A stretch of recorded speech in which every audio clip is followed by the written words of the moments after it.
भीमराव अंबेडकर संघर्ष से सफलता तक की कहानी। भूमिका। भीमराव अंबेडकर, जिन्हें बाबा साहब के नाम से जाना जाता है, एक ऐसा नाम है जिसने भारतीय समाज की जड़ों को हिलाकर रख दिया।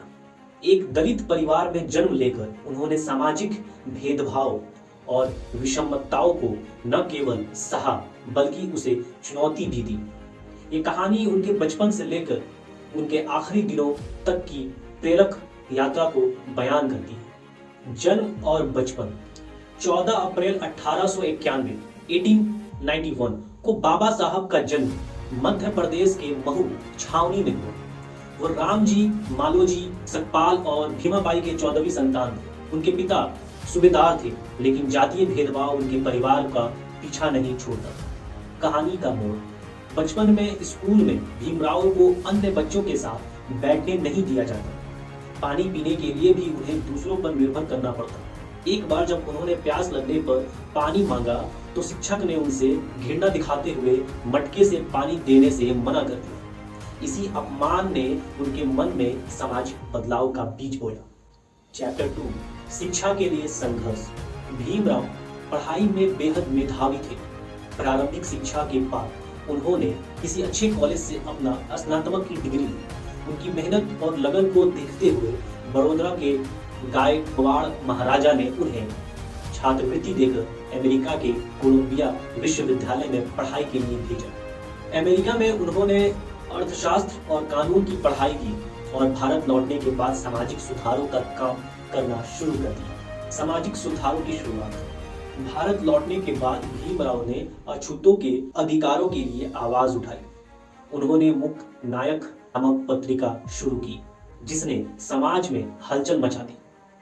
संघर्ष और आंदोलन। महाड़ सत्याग्रह 1927 1927 उन्होंने सार्वजनिक जलाशयों पर दलितों के अधिकार के लिए आंदोलन किया। दूसरा, काला पानी आंदोलन, मंदिरों में दलितों के प्रवेश के लिए संघर्ष किया। तीसरा, संविधान सभा, अंबेडकर को भारत का पहला कानून मंत्री बनाया गया और उन्हें भारतीय संविधान का निर्माता कहा गया है।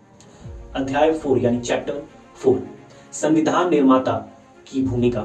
अंबेडकर ने 26 नवंबर 1949 1949 को भारतीय संविधान तैयार किया, जो दुनिया का सबसे बड़ा लिखित संविधान है।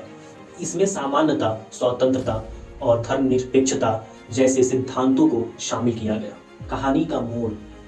संविधान लिखते समय उन्होंने महिलाओं और दलितों के अधिकारों को प्राथमिकता दी। उनके प्रयासों ने भारत को एक लोकतांत्रिक और सामान्यता का आधारित राष्ट्र बनाया। अध्याय 5, धर्म परिवर्तन और अंतिम दिन। अंबेडकर ने 14 अक्टूबर 1956 1956 को बौद्ध धर्म अपना लिया और लाखों अनुयायियों के साथ नई राह पर चल पड़े। कहानी का अंत। 6 दिसंबर 1956 1956 को उनका निधन हो गया, लेकिन उनकी शिक्षाएं और विचार आज भी लोगों को प्रेरित करती है। शिक्षा और सीख। भीमराव अंबेडकर की ये कहानी हमें यह सिखाती है कि अगर इरादे मजबूत हो तो कोई भी बाधा सफलता के रास्ते में नहीं आ सकती। उनके संघर्षों और उपलब्धियों से हमें यह प्रेरणा मिलती है कि हम अपने अधिकारों के लिए लड़ें और समाज में बदलाव लाए। संभावित अंत। ये कहानी सिर्फ भीमराव अंबेडकर की जीवनी नहीं है, बल्कि ये उन करोड़ों लोगों की प्रेरणा है जो समानता, न्याय और शिक्षा के माध्यम से अपने जीवन को बदलना चाहते हैं। असामान्यता। असामान्यता के अंधेरों को हटाने के लिए शिक्षा और संघर्ष ही सबसे बड़े हथियार है। डॉक्टर भीमराव अंबेडकर। तो दर्शकों, ये थी हमारे भीमराव अंबेडकर की एक छोटी सी कहानी, जिसकी झलक आपने सुनी और मेरे माध्यम से देखा। ऐसे ही बहुत सारे प्रेरणादायक नॉलेज के लिए, शिक्षा के लिए इस चैनल को फॉलो कीजिए और फिर मिलते हैं एक बेहतरीन वीडियो के साथ। धन्यवाद।